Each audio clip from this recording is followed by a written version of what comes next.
Olá, começa agora mais uma entrevista especial aqui no canal Empreender. Hoje vamos falar sobre a importância da consultoria empresarial e da gestão no mundo corporativo. E para esse bate-papo a gente convidou o Paulo Vitor, ele que é sócio fundador da PWR Gestão e CEO da Capital Upgrade. Paulo, seja muito bem-vindo aqui ao canal Empreender. Um prazer te receber para esse bate-papo. Imagina, Bruno, o prazer é meu, afinal, programas como o seu, esse canal, ele é muito necessário para todo o empreendedorismo, para esse celeiro de empreendedores que o Brasil já cresceu bastante, mas ainda engatinha em várias coisas. Afinal, a vida do empreendedor, do empresário, ela é muito solitária, né? Então, que bom que tem essas iniciativas como a sua. Paulo, você começou bem, já chamando a atenção aqui para quem está nos assistindo. E aí eu te pergunto, se a gente fizer uma comparação do nosso país, do Brasil com outros países, a gente está muito distante quando o assunto é o mundo corporativo, essa questão empresarial, essa preocupação com a boa gestão, com as boas práticas?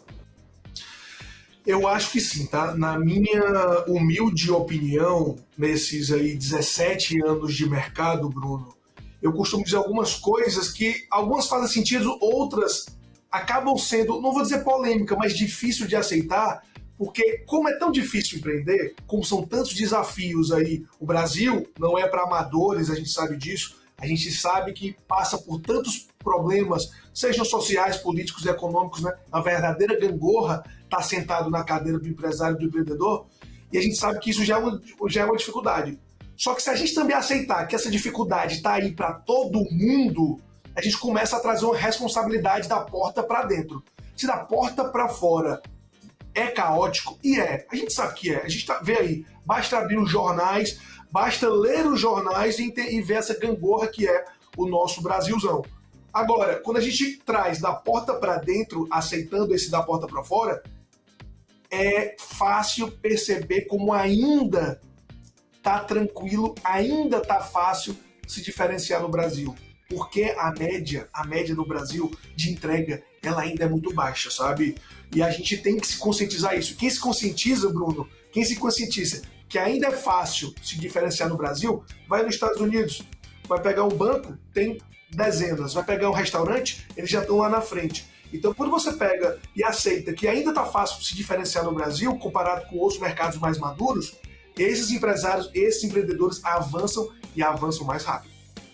E o que fazer para, de fato, a gente conseguir chegar em outro patamar, Paulo? Seria mais incentivos por parte do governo? Falta mais conscientização até mesmo por parte dos empreendedores? O que é que poderia ser feito para mudar esse cenário? Olha, o governo, ele ajudando ou não atrapalhando, já ajuda bastante. Então, qual o ponto principal, o ponto crucial? Depender do governo para expandir é entrar numa caixinha de surpresa e colocar a responsabilidade para terceiros. Como a gente não sabe como o governo vai ajudar, como a gente não sabe como a economia internacional vai ajudar, olhar para terceiros para colocar o seu negócio em sucesso, eu acho que não vale a pena ir por esse caminho. Eu acho, repito, você tem que olhar o que tem da porta para dentro. E sim, inovação é importante. A gente está falando aqui de se a tecnologia dos últimos 10 anos não impactou seu negócio, é porque você ficou para trás. Só que a gente, empresário, acaba indo para o outro lado da moeda, querendo colocar o peso na inovação disruptiva, querendo que o avanço seja só da grande sacada genial. E não é. Se a gente olhar, de fato, olhar da porta para dentro com o básico bem feito sendo executado todo dia, e o básico bem feito, vamos ser sinceros, a construtora não entrega a obra no prazo, o médico não atende na hora, o garçom não atende direito, o cliente, depois que você vende para ele, não tem um relacionamento de pós-venda. Se a gente fizer o básico bem feito no Brasil, o básico bem feito ainda é quase que extraordinário. Então essa dica, que não tem nada de nova, mas é aí que está o sucesso dos empresários que eu conheço de sucesso. Se você promete, entrega o que promete, e mais do que isso, entrega um pouquinho a mais do que prometeu, você vira quase que um extraterrestre no nosso mercado brasileiro.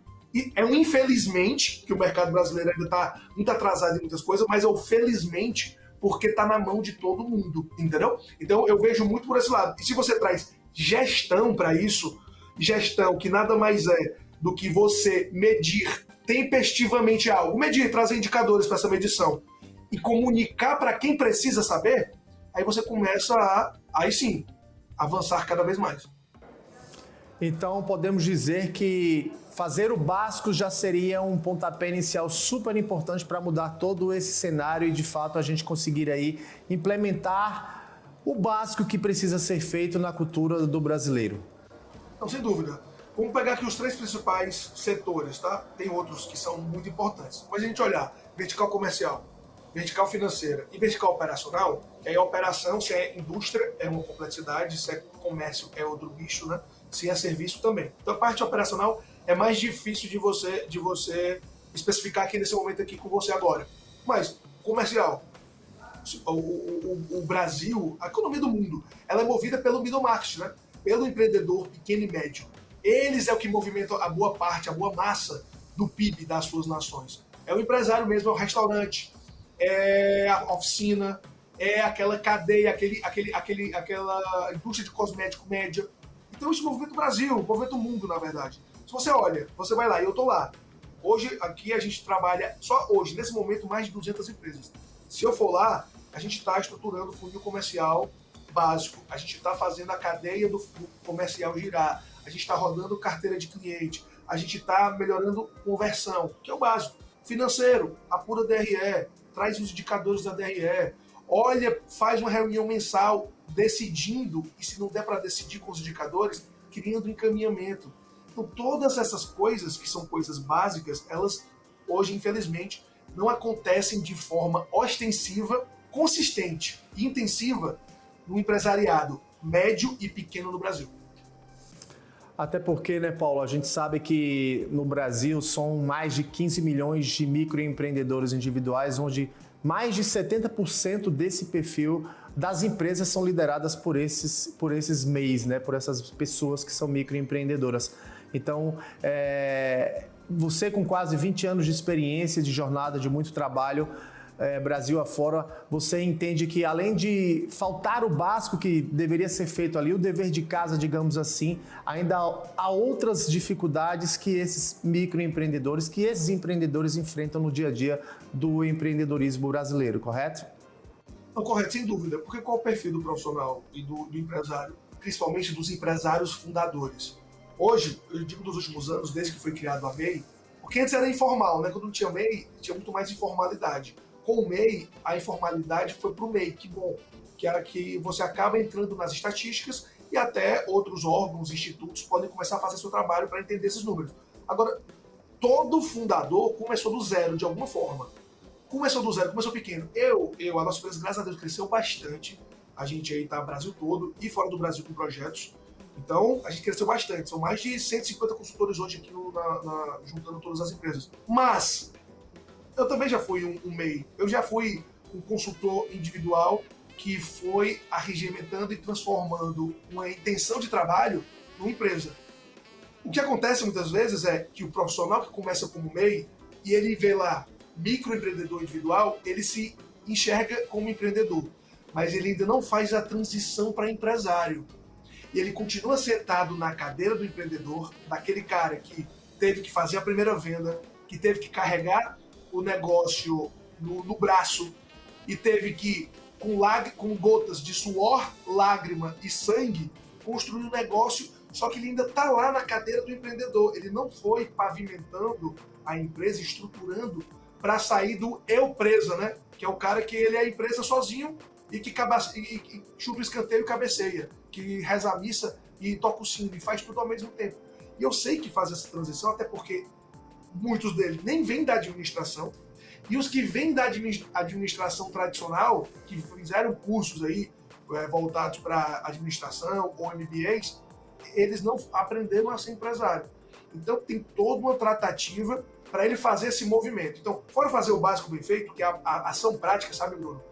Tem a parte que é a mais importante, que é a prática, sem ele a prática não acontece, que é a consciência do empresário, do empreendedor, ele realmente olhar no espelho e falar, peraí, eu sou um empreendedor, que está pegando a empresa pelo chifre de forma não inteligente, ou estou transformando o meu negócio em uma empresa que depois ela pode até não depender mais tanto de mim assim, que eu posso adoecer, que eu posso realmente tirar férias e não viajar para a praia de bermuda e abrir o notebook e pagar conta em outro lugar. Porque muitas vezes as férias do empresário, esse tipo que é meio, que até cresce, eu estou falando de cara pequeno que fatura só 1 milhão no ano, não. Eu tenho clientes que estão na consultoria para realmente movimentar, sair desse refém da empresa, empresas que faturam 10 milhões anos, 50 milhões anos, 100 milhões anos, que às vezes parece o MEI ainda, porque ele não consegue tirar férias, ele vai trabalhar remoto no estrangeiro, né?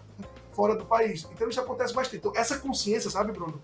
Essa consciência, esse entender que às vezes a gente não sabe, que não sabe muitas coisas, e que justamente o que a gente não sabe é o que vai trazer essa estrutura para a empresa, esse básico bem feito acontecendo, essas motivações para que eu consiga decidir, porque às vezes o empresário não toma a decisão porque a decisão não parou na frente dele. Agora, né, a imersão que a gente fez tinha cerca de 40 empresários. E eu pergunto, você tem DRE? O cara tem. Mas peraí, você tem uma DRE assim, desse jeitinho aqui, que na última linha você divide por essa e faz essa conta? Não. Tá, então você não tem DRE. Paulo Vitor não sabia disso. Tá, mas agora você sabe. E aí? Então, tem essas duas coisas, tá? A maturidade de gestão, Bruno, passa por dois pilares principais, que é o conhecimento de gestão em si, mas a maturidade do empresário, quase como essa autoconsciência de entender onde que ele sabe e onde que ele não sabe, e o que ele não sabe estruturar. Paulo Vitor, e é justamente sobre essa experiência, sobre essa imersão em negócios que a gente vai conversar daqui a pouquinho, mas só depois do intervalo. E para você de casa, não sai daí, a gente volta daqui a pouquinho.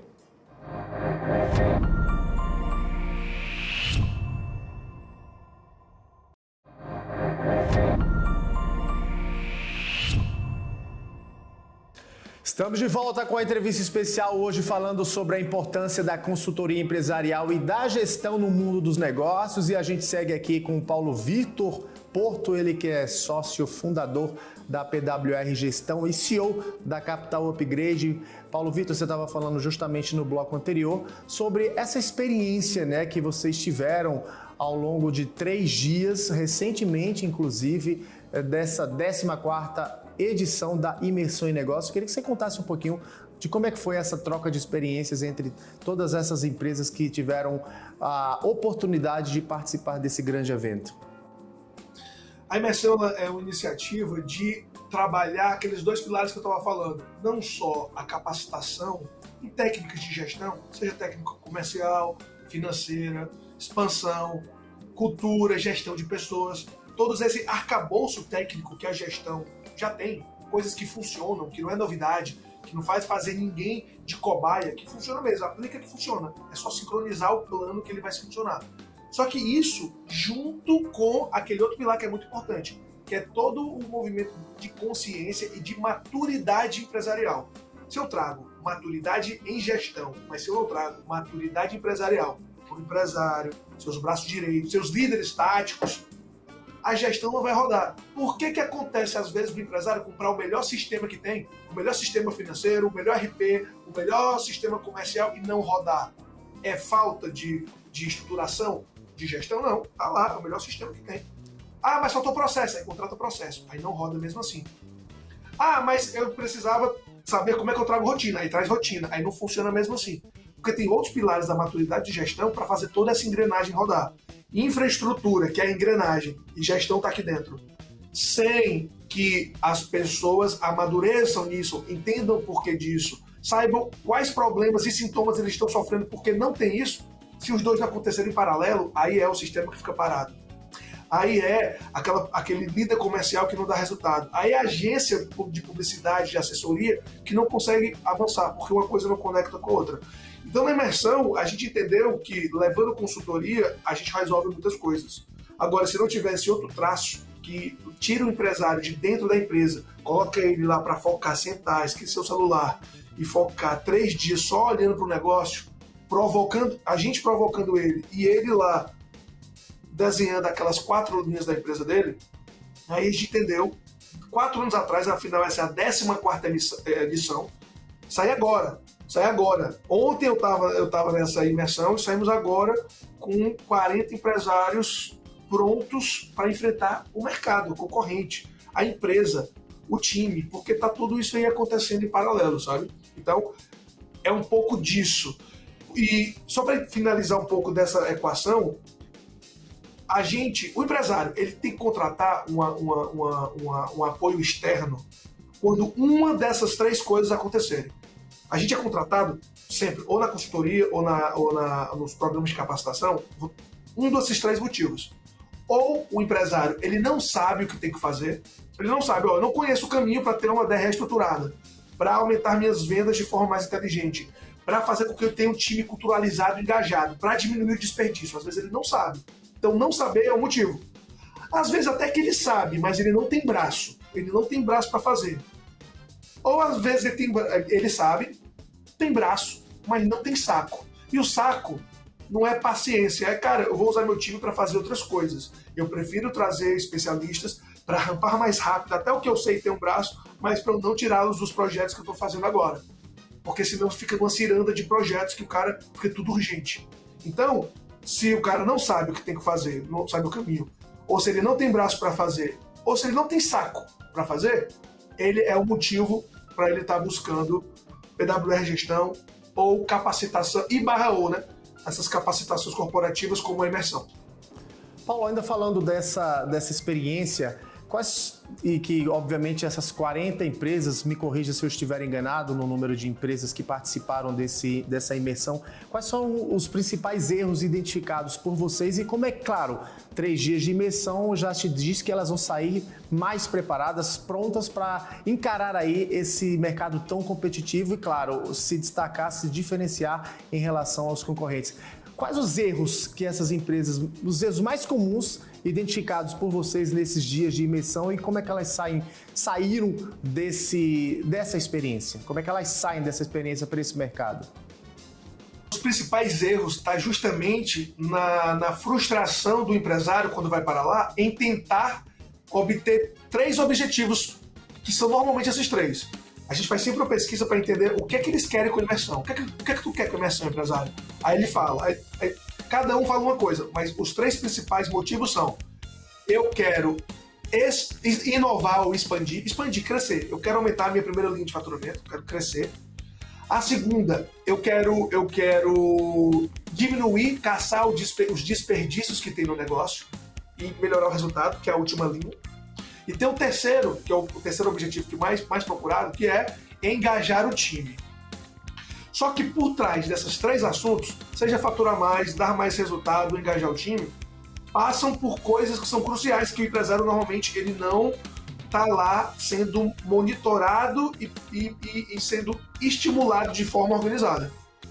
O cara quer engajar o time, mas ele não tem uma cultura organizacional definida. E não é só definida, é definida, institucionalizada e linkada com o modelo de gestão. Porque cultura, vamos lá, pegar missão e valores.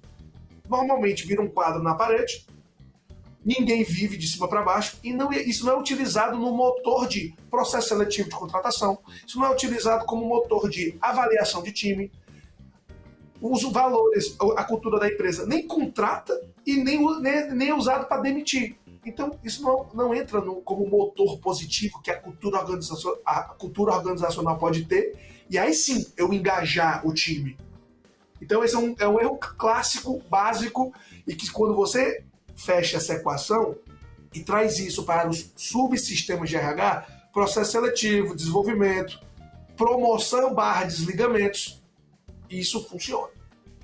O segundo ponto, eu quero vender mais, só que a pessoa não tem um processo básico ou inteligente comercial acontecendo, ou muitas vezes não é nem isso. A quantidade de braços do time não está conectada com a quantidade de carteira do cliente.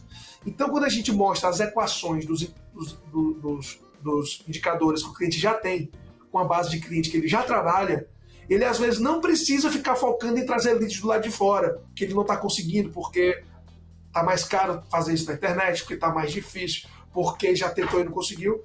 E ele às vezes tem ouro dentro da empresa, dentro de projetos que não estão sendo trabalhados nem minerados. Então, a gente trabalha isso muito lá dentro.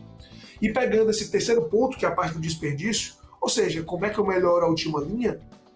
Última linha, na verdade, é o que importa, né? Faturamento, ele é legal, mas assim, sendo bem transparente aqui com o empresário, sem dar muitas voltas. Normalmente, faturamento bate na vaidade, no ego do empresário. E aí você vai perguntar, e aí você cresceu quanto? Ele nunca fala quanto ele cresceu em resultado, ele fala em faturamento. Ah, sai de 10 para 14, cresci 40%. Legal. E o resultado, como é que tá? Às vezes nem sabe responder. Qual foi o EBITDA? Qual é o retorno sobre o investimento? Qual é o... 10% de lucro líquido que tu está tendo? Mas e o benchmark do teu mercado? Tu na indústria? Engraçado, o teu mercado dá um benchmark de 15. Essa tua indústria tem uma margem muito boa. Por que tu está dando 10 e está feliz com 10? Então é esse tipo de coisa que a gente também traz lá dentro, né? As métricas necessárias para ele medir e saber se ele está feliz ou triste no comercial, no financeiro, na gestão de pessoas, na expansão. E uma vez que ele entende se ele está feliz ou triste com as métricas dele, comparando ele com ele mesmo, olhando para o mercado, buscando o benchmark, porque tu está feliz. Tu nunca faturou tanto e deu tanto resultado. Mas quando tu olha para o mercado, talvez era para tu ter crescido mais, porque tu cresceu 10%, o teu mercado cresceu 30%. Engraçado, esses 20 que eu não cresci. Então, os 10 é sucesso, os 10 de crescimento é sucesso, ou os 20 que eu não cresci foi fracasso. Então, sabe, toda essa equação que a gente tem que trazer, aterrissar o empresário para essas coisas, esses questionamentos, que o dia a dia, o incêndio, né, o moedor de carne não permite que ele faça isso. E assim, agora hoje, um dia depois da imersão, eu tenho certeza que várias reuniões com suas lideranças estão acontecendo para botar em prática o que foi decidido, estruturado e filosofado lá dentro dessa imersão e mentoria para empresários e gestores, sabe, Bruno? Entendi. Paulo, seguindo nessa mesma linha de raciocínio sobre o melhoramento de resultados, uma das grandes preocupações, uma das 3 preocupações, na verdade, dos empresários. Eu queria que você falasse um pouquinho mais sobre esse método CAUP que foi criado, essa ferramenta, essa estratégia, justamente para ajudar aí a melhorar esses resultados. Eu sempre fui consultor, depois eu era consultor do mercado, a gente fundou a PWR, e aí eu fui ser empresário e consultor da minha empresa, né? Que é a PWR Gestão, que a gente fundou lá atrás, 10 anos atrás. Eu consumia muitos eventos de gestão, e eu sentia uma grande falta de uma coisa estruturada, porque muitas vezes, tem vários eventos incríveis, não estou diminuindo nenhum deles, mas eu às vezes chegava num evento de 3 dias, no segundo dia não lembrava mais nem o que tinha acontecido no primeiro. E na verdade foi mais uma palestra, não foi algo estruturado, com ferramenta, etc. Então, na verdade, o que eu sentia falta no mercado, eu fui fazer. Quer saber, sinto falta disso, ninguém está fazendo isso, deixa eu fazer. Porque a gente tem conteúdo, conhecimento e ferramentas que funcionaram para fazer isso. Então, eu nunca fui a favor desse entretenimento corporativo, que você vai no evento, tem um bocado de palestrante, é um bocado de empresário que está sentado lá, mas serve mais para troca de cartão do que plano de ação pós. Então, esse método do CAUP foi todo o conteúdo, qualquer ele, por mais simples ou complexo, vira ferramenta estruturada e ferramenta que a gente usa nos nossos projetos de consultoria há mais de 10 anos. E isso daí vira plano de ação. Aí sim, quando a gente tem um conteúdo, eu dou para o empresário conteúdo, uma ferramenta prática para ele estruturar, coloco ele com plano de ação, essa tríade leva para a execução. Esse método, que é um método que facilita a pessoa tirar do abstrato, construir no material e levar para a estruturação, e esse faz parte do método CAUP. Que aí são conteúdos, imersões, a própria plataforma da gente pós-evento, né? Porque tem coisas que acontecem antes do evento, tem coisas que acontecem durante, mas também tem o dever de casa e o apoio de material e outras ferramentas que estão agora na plataforma, que os empresários vão ter acesso agora depois, para justamente a coisa funcionar. Porque senão vira quase uma férias para Disney. Foi legal, foi bacana, gostei. Tudo que eu vi lá foi muito interessante, concordei com tudo, fiquei feliz e animado. Mas tá aí na prática o que mudou. Agora, tem que mudar agora, depois do evento. Paulo Vitor Porto, ele que é sócio fundador da PWR Gestão e CEO da Capital Upgrade. Quero agradecer aqui a sua participação com a gente nessa entrevista especial falando aí sobre a importância da consultoria empresarial e da gestão dentro do mundo corporativo. Imagina, Bruno, isso aqui é um prazer meu, é uma honra. Meu propósito é gerar riqueza e liberdade para os empresários e, repito o que eu falei no começo, esse tipo de formação ela é muito necessária. Vocês são muito necessários para o empreendedorismo brasileiro. Por quê? Porque eles estão muito solitários e precisam ouvir verdades e ter essa narrativa de gestão e de empreendedorismo que vocês estão trazendo. E para você de casa, muito obrigado pela sua audiência, pela sua companhia e até a próxima entrevista especial aqui no canal Empreender. Até mais!